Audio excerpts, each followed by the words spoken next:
Minha esposa disse, me casei com meu chefe em Las Vegas, mas foi só um erro de bêbado, podemos resolver isso. Então sorri e disse claro, querida. Então destruí sistematicamente toda a vida dela enquanto ela achava que estávamos nos reconciliando. Ela acabou na prisão por roubo de identidade enquanto eu me mudei para uma nova cidade com tudo. Deixa eu te contar como descobri que minha esposa estava vivendo uma vida dupla. Eu sou o Diego Santos, e até 3 meses atrás, eu achava que tinha um casamento bem sólido com a Renata, minha esposa de 6 anos. Ela é especialista em biotecnologia, uma mulher brilhante, trabalha na Corporação de Pesquisa Meridional aqui em Porto Alegre. Eu sou analista sênior na mesma empresa, departamento diferente, e a gente se conheceu no trabalho. Tudo parecia normal até eu decidir fazer uma surpresa para ela com almoço no que eu achei que era só mais uma quarta-feira qualquer. A assistente dela me disse que a Renata estava em Las Vegas numa conferência, o que foi novidade para mim já que ela tinha dito que estava visitando a irmã dela, a Daniela, em Florianópolis pela semana. As sirenes começaram a tocar na minha cabeça, mas eu continuei me dizendo que tinha que ter uma explicação. Talvez eu tivesse entendido errado. Talvez ela teve que fazer uma viagem de trabalho de última hora. Mas quando cheguei em casa naquela noite e comecei a pensar de verdade sobre isso, me toquei que a Renata tinha estado agindo diferente há meses. Distante. Sempre no celular. Trabalhando até tarde mais vezes. Essas coisinhas que você ignora porque confia na pessoa que dorme do seu lado toda a noite. Então fiz o que qualquer pessoa sensata faria, comecei a investigar. Primeiro, chequei os extratos do nosso cartão de crédito conjunto online. Gastos de Las Vegas, beleza. Mas não de locais de conferência. Hotéis.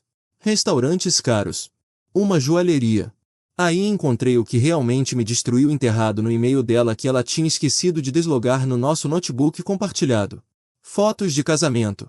Fotos profissionais de casamento da minha esposa num vestido branco, parada do lado do Marcelo Lima, o chefe dela, na frente de alguma capela brega de Las Vegas com um imitador do Elvis no fundo. O assunto dizia, parabéns senhor e senhora Lima. Fiquei ali encarando aquela tela provavelmente por 1 hora, meu cérebro tentando processar o que estava vendo. Minha esposa tinha se casado. Com outro cara. Enquanto ainda estava casada comigo. As fotos tinham data de apenas 2 dias atrás. Marcelo Lima, 45 anos, diretor de projetos, o cara que sempre foi meio amigável demais nas festas da empresa. O mesmo cara com quem a Renata tinha estado fazendo hora extra pelos últimos 6 meses. Tudo se encaixou como peças de quebra-cabeça que eu estava cego demais para ver. Mas aqui está a parada sobre descobrir que sua esposa é bígama. Depois que o choque inicial passa, você tem 2 opções. Você pode desmoronar, ou pode ficar metódico. Eu escolhi ficar metódico. Durante os próximos 3 dias, enquanto a Renata ainda estava brincando de recém-casado em Las Vegas, eu me transformei num homem com uma missão. Transferi cada centavo das nossas contas conjuntas para minha conta pessoal, uns R$43 mil. Cancelei todos os cartões de crédito que tinham o nome dela. Troquei as fechaduras da nossa casa. Fiz cópias de tudo, as fotos do casamento, os recibos do hotel, os gastos do cartão de crédito, as mensagens de texto que encontrei no backup da nuvem dela onde ela me chamava de chato e um erro enquanto dizia pro Marcelo que finalmente estava livre. Imprimi tudo, organizei em pastas, fotografei tudo. Se a Renata queria jogar jogos, eu ia ser o melhor jogador que ela já conheceu. Quando ela atravessou a porta da frente no domingo à noite, mala na mão e aquele sorriso falso no rosto, eu estava pronto. Como foi com a Daniela? Perguntei, parado na cozinha com um copo de água gelada na mão. Ah, você sabe como ela é, disse a Renata, nem olhando para mim enquanto largava as malas. Sempre dramática com alguma coisa. Engraçado, eu disse, caminhando em direção a ela devagar. Liguei para Daniela ontem. Ela disse que não te via há 2 meses. A cor sumiu do rosto da Renata. Mas ela tentou manter a atuação. Diego, eu posso explicar, senhora Lima, eu disse, e joguei a água gelada bem na cara dela. Ela ofegou, água pingando do cabelo dela e descendo pela cara de traidora. É assim que prefere ser chamada agora, né? Levantei as fotos do casamento impressas. Parabéns pelo seu casamento. Espero que o Marcelo saiba que ele é seu segundo marido essa semana. O que aconteceu depois foi exatamente o que eu esperava. A Renata perdeu completamente a cabeça. Começou a gritar, jogar coisas, me xingar com nomes que não vou repetir aqui. Os vizinhos ouviram o barraco e chamaram a polícia. Quando o sargento Oliveira chegou 20 minutos depois, me encontrou sentado calmamente no sofá, a Renata ainda desatinando que nem uma doida, e uma mesa de centro coberta com evidência organizada da vida dupla dela. Senhor, qual parece ser o problema aqui? Perguntou o Oliveira. Bom, sargento, eu disse na minha voz mais sensata, minha esposa acabou de voltar de se casar com outro homem em Las Vegas, e ela tá chateada porque eu descobri. A Renata tentou inventar alguma história sobre como não era real, como era só por diversão, como eu estava exagerando, mas quando Oliveira viu as fotos e documentos, nem ele conseguiu esconder a incredulidade. Senhora, a senhora vai precisar se acalmar, disse Oliveira para Renata. Senhor, quer registrar ocorrência de alguma coisa? Sorri e balancei a cabeça. Ainda não, sargento. Acho que isso é mais uma questão civil neste ponto. Depois que Oliveira foi embora e a Renata finalmente parou de gritar, eu tinha mais uma surpresa para ela. Peguei meu celular e mostrei uma conversa de texto. Andei conversando com sua amiga Tatiana Barbosa, eu disse. Engraçado como as amigas podem ser solidárias quando acham que estão ajudando alguém numa fase difícil. Contei para ela como eu estava preocupado com seu comportamento recente. As mudanças de humor. As mentiras. Como você andava falando coisas estranhas sobre querer desaparecer e começar de novo. Os olhos da Renata arregalaram. Você não fez isso. Ah, eu fiz sim, disse. A Tatiana tá muito preocupada com você. Na verdade, metade do seu círculo social acha que você pode estar tendo algum tipo de surto. O que, te olhando agora, parece bem certeiro. Esse foi o momento que vi algo se quebrar nos olhos da Renata. A percepção de que isso não era só sobre ela ser pega. Era sobre todo o mundo dela sendo sistematicamente desmantelado por alguém que sabia exatamente quais botões apertar. Ela tinha passado meses planejando sua fuga, sua nova vida com o Marcelo. Mas ela cometeu um erro crítico. Ela subestimou o homem que estava traindo. A diversão de verdade começou na manhã seguinte quando decidi levar meu projetinho pro próximo nível. Olha, a Renata achou que o surto dela era o fim da história, que eu tinha colocado minha raiva pra fora e a gente podia de algum jeito partir pros advogados e um divórcio civilizado. Mas aquela água gelada na cara foi só o ato de abertura. Eu tinha passado 6 anos aprendendo tudo sobre a Renata, as inseguranças dela, os relacionamentos, a vida profissional, e agora eu ia usar cada pedacinho desse conhecimento contra ela. Primeira parada, o departamento de RH da Corporação de Pesquisa Meridional. Agora, eu não podia simplesmente chegar lá e começar a apontar o dedo, mas não precisava. Canais anônimos de denúncia são coisas lindas, especialmente quando você tem documentação. Passei minha hora de almoço elaborando o e-mail perfeito pro RH, completo com anexos.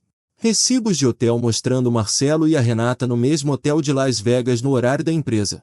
Gastos do cartão de crédito de jantares românticos faturados como reuniões de negócios. Screenshots de mensagens de texto onde eles discutiam usar salas de conferência para atividades que definitivamente não eram relacionadas ao trabalho. Me certifiquei de destacar as violações das políticas da empresa, confraternização entre supervisor e subordinado, mau uso dos recursos da empresa, falsificação de relatórios de despesas. O bonito era que eu não precisava mentir sobre nada. A Renata e o Marcelo tinham sido desleixados, achando que eram espertos, deixando um rastro de papel que faria qualquer diretor de RH suar frio.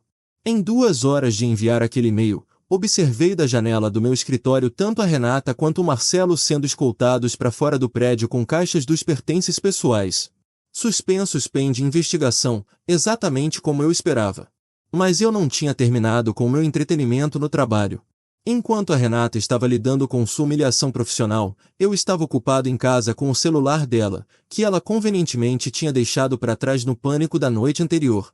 A irmã dela, Daniela, tinha estado mandando mensagem a manhã toda, preocupada com a Renata depois que a Tatiana Barbosa tinha entrado em contato expressando preocupação. Então fiz o que qualquer marido amoroso faria, respondi. Daniela, tô tão cansada de todo mundo me tratar como se eu fosse frágil, digitei, usando o celular da Renata. Só porque tomei algumas decisões não significa que preciso de todo mundo me julgando. Talvez se você realmente me apoiasse em vez de sempre ficar do lado do Diego, eu não me sentiria tão sozinha. A resposta da Daniela veio rápido. Renata, do que você tá falando? Sempre tô aqui pra você. Que decisões? Você sabe exatamente do que eu tô falando, continuei. O jeito que você me olha como se eu fosse algum tipo de decepção. Bom, Adivinha? Agora eu sou feliz. O Marcelo me faz feliz de jeitos que o Diego nunca conseguiu. E se você não consegue aceitar isso, talvez a gente não precisa mais conversar. Vi os 3 pontinhos aparecerem e desaparecerem enquanto a Daniela tentava descobrir como responder para a irmã dela, aparentemente tendo um surto por mensagem de texto. Finalmente, Renata, você tá me assustando. A gente pode por favor conversar no telefone? Terminei de conversar, digitei de volta. Terminei com todas vocês. Aí bloqueei o número da Daniela do celular da Renata e me sentei para assistir os fogos de artifício. Quando a Renata finalmente percebeu que o celular dela estava sumindo e veio procurar, entreguei com um sorriso. Procurando isso? Até então, ela tinha 17 chamadas perdidas da Daniela e uns 30 mensagens de texto que escalaram de preocupadas para magoadas para raivosas enquanto a Daniela tentava entender por que a irmã dela de repente estava cortando ela fora. A confusão nos olhos da Renata enquanto ela rolava pela conversa não tinha preço. Eu não mandei essas, ela disse, mas nós dois sabíamos como isso soaria para qualquer outra pessoa. Enquanto isso, o Marcelo estava descobrindo que bigamia tende a complicar relacionamentos no trabalho. Eu tinha me certificado de que a investigação do RH incluísse uma revisão completa dos registros de emprego da Renata, o que revelou algumas discrepâncias interessantes na informação de contato de emergência dela. Acontece que quando você está casada com 2 homens diferentes, fica confuso qual colocar como seu marido. O Marcelo soube do casamento contínuo da Renata comigo através de um representante do RH lendo de um documento oficial, o que me disseram que não foi bem recebido na entrevista dele. A melhor parte foi ver o relacionamento deles desmoronar em tempo real. O Marcelo tinha achado que estava salvando a Renata de um casamento infeliz, fazendo o papel do cavaleiro de armadura brilhante. Descobrir que a Renata nunca tinha realmente deixado o casamento dela, que ela tinha mentido para ele sobre pedir divórcio, que ele era tecnicamente cúmplice de bigamia, bom, vamos dizer que tirou um pouco do romance do casamento em Las Vegas. A Renata tentou ligar para ele dezenas de vezes, mas o Marcelo tinha ficado completamente em silêncio. Quando ela finalmente apareceu no prédio do apartamento dele, o porteiro a dispensou com uma mensagem. O Sr. Lima disse que não tem nada para falar com a senhora. Uma semana depois, a Renata voltou para casa com reforços, a mãe dela, Vera, e a irmã, Daniela, que aparentemente tinha perdoado as mensagens hostis depois que a Renata a convenceu de que eu de alguma forma tinha hackeado o celular dela. Elas queriam pegar os pertences dela, achando que de alguma forma poderiam me intimidar para ser razoável. Eu estava esperando esse momento. Quando chegaram, eu tinha tudo pronto. Caixas de papelão organizadas empilhadas na sala, cada uma etiquetada com um marcador preto na minha letra cuidadosa. Mentiras, dizia a primeira caixa. Segredos, dizia a segunda. Problemas com o pai estava escrito na terceira. A quarta caixa, a maior, simplesmente dizia traição. O rosto da Vera ficou branco quando viu as etiquetas. Isso é cruel, Diego, ela disse. Ela ainda é sua esposa. Na verdade, eu disse, tirando uma cópia da certidão de casamento de Las Vegas, de acordo com este documento, ela agora é a senhora Marcelo Lima. Só tô ajudando ela a fazer a transição para a nova identidade. A Daniela se adiantou, tentando ser a pacificadora. Diego, a gente entende que você tá magoado, mas isso não tá ajudando ninguém. Você tá certa, eu disse. Não tá ajudando a Renata nem um pouco. Mas tá me ajudando tremendamente. A própria Renata não tinha dito uma palavra desde entrar e ver a vida dela classificada em categorias etiquetadas de disfunção. Ela só ficou ali parada, olhando as caixas, finalmente entendendo que isso não era sobre raiva ou vingança, era sobre desmantelamento completo e total. Peguem suas caixas, eu disse para elas. Tudo foi muito cuidadosamente classificado. Me certifiquei de que cada item fosse para a categoria mais apropriada. Enquanto carregavam as caixas no carro da Vera, a Renata finalmente falou. Isso não acabou, ela disse. Sorri e entreguei um envelope final para ela. Na verdade, acabou sim. Essa é uma solicitação de medida protetiva. Se você voltar aqui, vou protocolar imediatamente. Naquela noite, enquanto a Renata presumivelmente estava desempacotando sua humilhação na casa da mãe, recebi uma ligação da Tatiana Barbosa.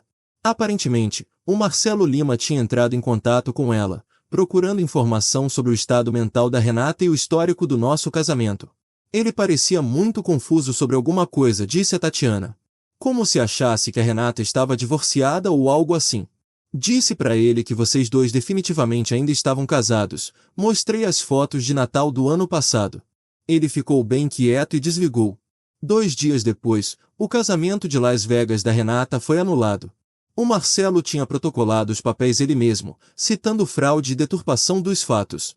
Assim simples, a senhora Marcelo Lima deixou de existir, deixando a Renata bem onde tinha começado, exceto que agora ela não tinha marido, não tinha emprego, e uma família que estava começando a fazer perguntas desconfortáveis sobre aquelas mensagens de texto e o comportamento recente dela. O que eu não esperava era o quão rápido a Renata começaria a cometer erros que não tinham nada a ver comigo.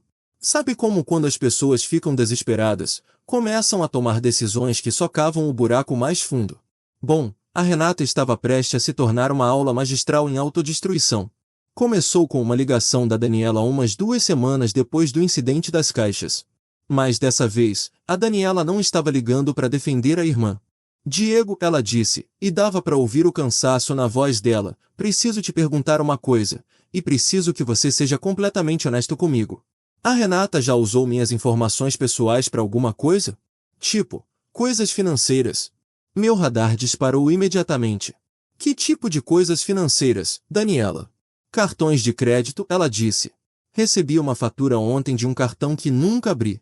15 mil reais em gastos, e meu nome tá na conta. Mas o endereço de cobrança é o apartamento antigo da Renata, aquele que ela tinha antes de vocês se casarem. Me recostei na cadeira, de repente entendendo por que a Renata tinha estado tão confiante sobre dinheiro durante a aventura de Las Vegas. Daniela, acho que você precisa reportar isso para a polícia. É minha irmã, Diego. Não posso, ela roubou sua identidade, eu disse. Isso não é drama familiar, é crime. O silêncio do outro lado me disse que a Daniela finalmente estava vendo a Renata por quem ela realmente era. Quando falou de novo, a voz era diferente. Mais dura. Tem 3 cartões diferentes. Todos abertos nos últimos 8 meses.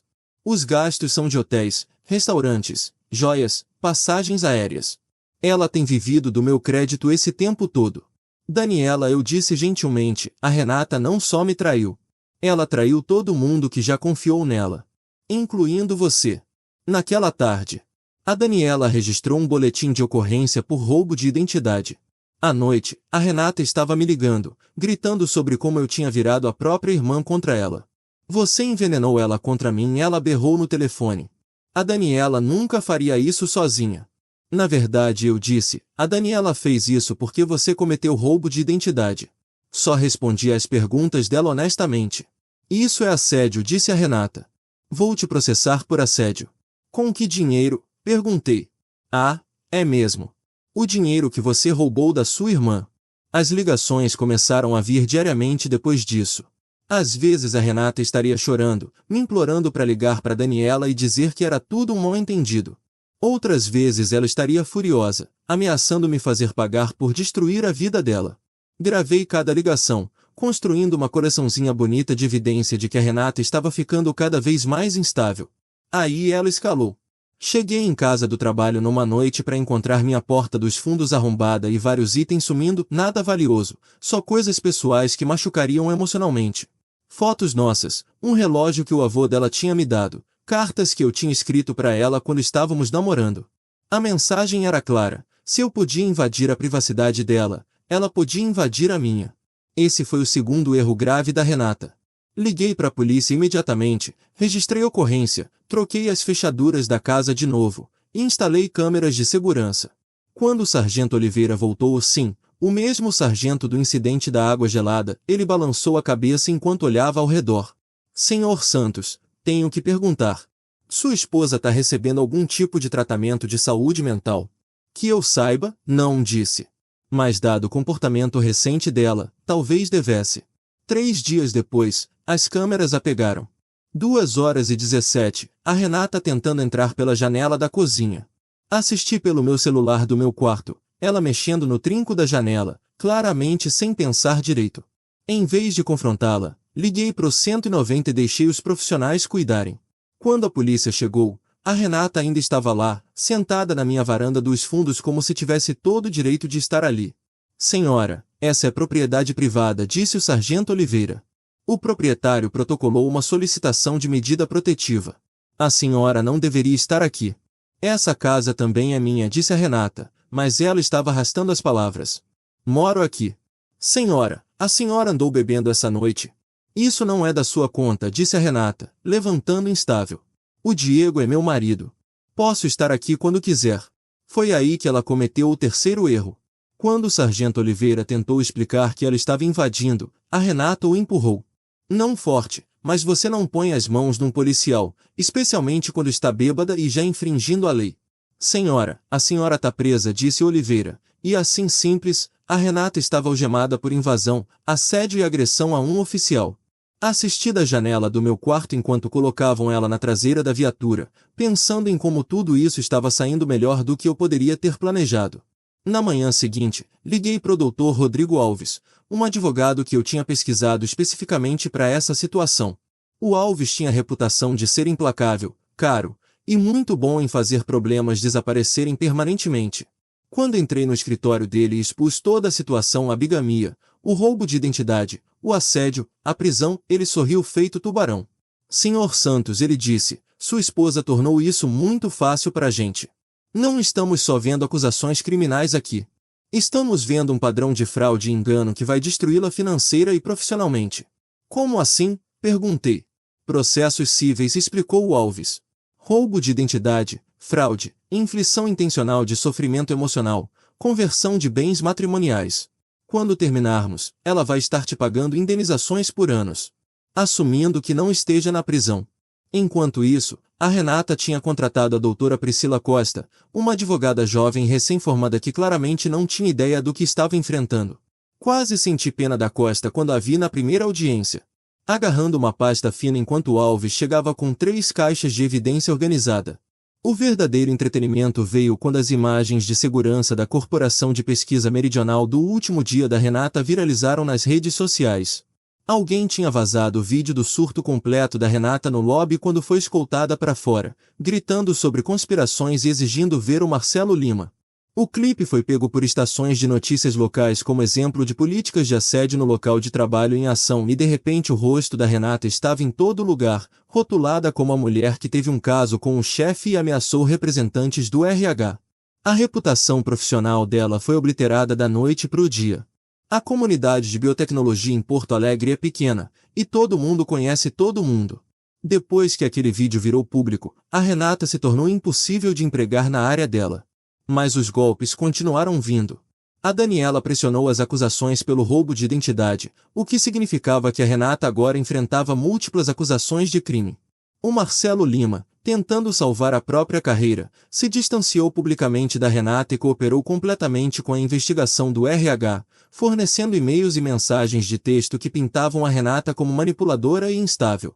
A mãe dela, Vera, que inicialmente tinha tentado apoiar a Renata, gradualmente parou de visitar depois de saber sobre o roubo do cartão de crédito e ver os boletins de ocorrência no jornal local. Não sei mais quem ela é, a Vera me disse quando ligou para se desculpar pelo comportamento da Renata. Essa não é a filha que criei. Quando chegamos às audiências preliminares, a Renata enfrentava acusações de roubo de identidade, fraude, assédio, agressão e invasão. Ela estava morando num apartamento-estúdio que a mãe estava pagando, não tinha emprego, não tinha dinheiro, e uma defesa legal que consistia na doutora Priscila Costa lendo de um livro básico de direito criminal. O Alves, enquanto isso, tinha construído um caso tão hermético que a promotora me disse que era um dos casos domésticos mais bem documentados que ela já tinha visto. Sua esposa cometeu muitos erros, ela disse, mas o maior foi atacar alguém que sabia como se defender sistematicamente. A ironia não me escapou. A Renata tinha passado meses planejando sua fuga do nosso casamento, achando que era tão esperta, tão estratégica.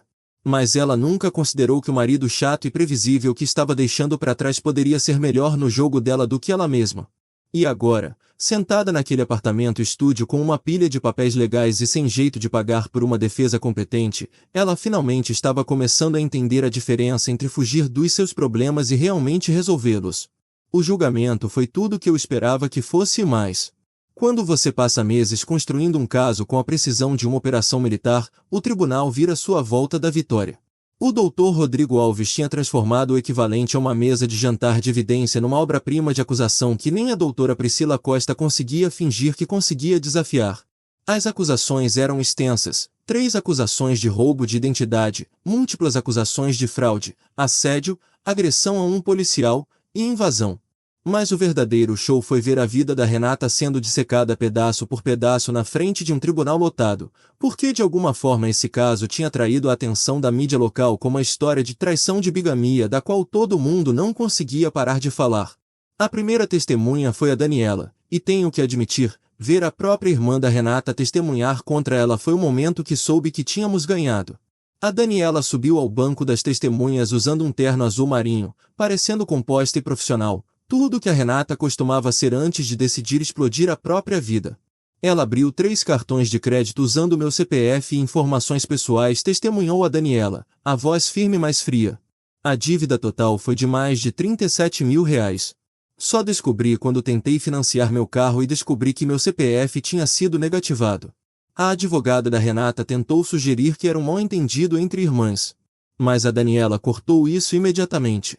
Não tem mal-entendido sobre falsificar a assinatura de alguém e mentir sobre sua identidade para as operadoras de cartão. Isso é roubo, simples assim. Quando Alves interrogou a Daniela, ele fez ela ler em voz alta as mensagens de texto que a Renata tinha enviado do celular dela, as que eu realmente tinha enviado para isolar a Renata do sistema de apoio. A voz da Daniela tremeu ligeiramente enquanto lia as palavras da Renata sobre estar cansada do julgamento da família e querer cortar laços. Na época, achei que minha irmã estava tendo um surto, disse a Daniela. Agora entendo que ela só estava brava porque os crimes dela estavam sendo descobertos. O dia seguinte trouxe o testemunho do Marcelo Lima, que parecia ter envelhecido 5 anos desde a última vez que o vi. O Alves tinha intimado Marcelo para testemunhar sobre o casamento de Las Vegas e o engano da Renata sobre o estado civil dela. Ela me disse que estava divorciada, disse o Marcelo, evitando olhar completamente para Renata. Me mostrou o que afirmou serem papéis de divórcio finais. Nunca teria me casado com ela se soubesse que ainda estava casada com o Sr. Santos. E quando descobriu a verdade, perguntou o Alves. Quando o RH me chamou para interrogatório e me mostrou os formulários de contato de emergência da Renata listando Diego Santos como esposo, disse o Marcelo. Foi aí que percebi que tudo o que ela tinha me contado sobre o casamento dela era mentira. O momento mais devastador veio quando Alves reproduziu a gravação das ligações bêbadas da Renata para mim, incluindo aquela onde ela tinha ameaçado me fazer pagar por arruinar a vida dela. Ouvir a voz dela, arrastada e cheia de raiva, ecoando pelo tribunal enquanto ela sentava na mesa do réu num terno mal ajustado que a mãe tinha comprado, foi como ver alguém se enterrar com as próprias palavras. A doutora Priscila Costa tentou montar uma defesa baseada em sofrimento emocional e problemas matrimoniais, mas era inútil. O Alves tinha documentado tudo tão minuciosamente que cada desculpa que a Costa oferecia era imediatamente contrariada com registros telefônicos, documentos financeiros, testemunho de testemunhas, ou filmagens de segurança. Quando a Renata finalmente subiu ao banco em própria defesa, foi o último prego no caixão. Em vez de mostrar remorso ou assumir responsabilidade, ela passou 2 horas explicando como todos os outros tinham culpa da situação dela. Eu, por ser controlador e emocionalmente distante. O Marcelo, por dar corda e fazer promessas que não cumpriu.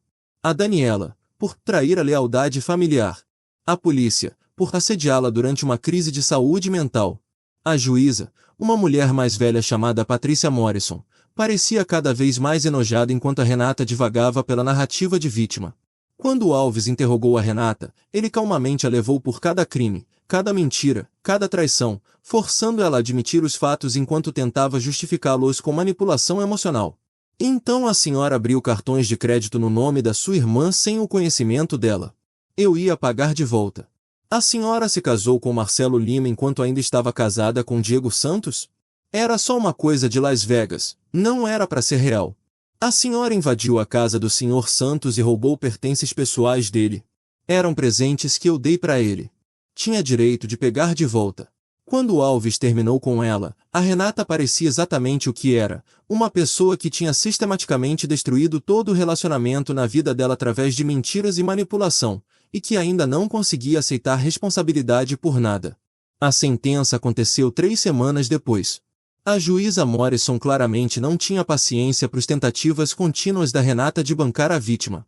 Senhora Santos, ela disse, deliberadamente usando o nome de casada da Renata, a senhora mostrou um padrão de engano, fraude e comportamento criminal escalante que demonstra completo desrespeito pela lei e pelos direitos dos outros. O tribunal a sentencia a 15 meses na penitenciária estadual, seguidos de 3 anos de liberdade condicional supervisionada e restituição completa a todas as vítimas. A Renata desabou chorando. Mas não era o tipo de choro que gera simpatia.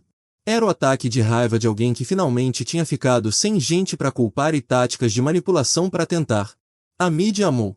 Estações de notícias locais rodaram a história como uma lição de moral sobre casos no trabalho e roubo de identidade, e de alguma forma me tornei o rosto da vitimização digna. O Canal 5 Notícias me entrevistou na frente do tribunal, e dei exatamente o que queriam, um homem calmo e sensato que tinha sido traído mas tinha fé no sistema de justiça. Nunca quis vingança, disse pro repórter, o que era tecnicamente verdade já que o que eu queria era destruição completa e total. Só queria que a verdade viesse à tona e que a Renata fosse responsabilizada pelas ações dela. A história rodou por 3 dias, completa com a foto da ficha criminal da Renata e filmagens de segurança do surto no trabalho. Ela se tornou uma lição de moral local, a mulher que jogou tudo fora por um caso que durou menos de 6 meses. 6 meses depois da Renata ser sentenciada, recebi uma ligação da doutora Silvia Mendes, a psicóloga da prisão designada para avaliar a Renata para consideração de liberdade antecipada. Senhor Santos, disse a doutora Mendes, estou ligando porque sua ex-esposa listou como alguém para quem gostaria de fazer reparações como parte do processo de reabilitação dela. E, perguntei. Francamente, não acho que ela esteja pronta para essa conversa, disse a doutora Mendes. Ela passa a maior parte das nossas sessões falando sobre como vai provar que o senhor orquestrou tudo e se vingar quando for liberada. Não aceitou responsabilidade por nenhuma das ações dela. Então não tem liberdade antecipada. Não da minha parte, disse a doutora Mendes. Ela está exatamente onde precisa estar. Essa conversa foi a confirmação final de que eu tinha feito a escolha certa em como lidei com a traição da Renata. Algumas pessoas aprendem com as consequências. Outras só ficam mais bravas por enfrentá-las. Um mês depois, vendi a casa em Porto Alegre e me mudei para Brasília por uma nova posição com uma startup de biotecnologia. Vida nova, cidade nova, sem lembretes dos 6 anos que passei casado com alguém que se revelou uma estranha. Enquanto escrevo isso, tô sentado no meu apartamento com vista pro Lago Paranoá, com uma vista que a Renata nunca vai ver e uma paz de espírito que ela nunca vai entender. Eu destruí a vida da Renata? Com certeza. Mas aqui está a parada da qual as pessoas não falam quando pregam perdão e seguir em frente. Às vezes a pessoa que te traiu merece ter a vida destruída. Às vezes vingança calculada e metódica não é sobre raiva, é sobre justiça. E às vezes a melhor vingança não é viver bem. Às vezes a melhor vingança é garantir que a pessoa que tentou te destruir aprenda como é a destruição de verdade.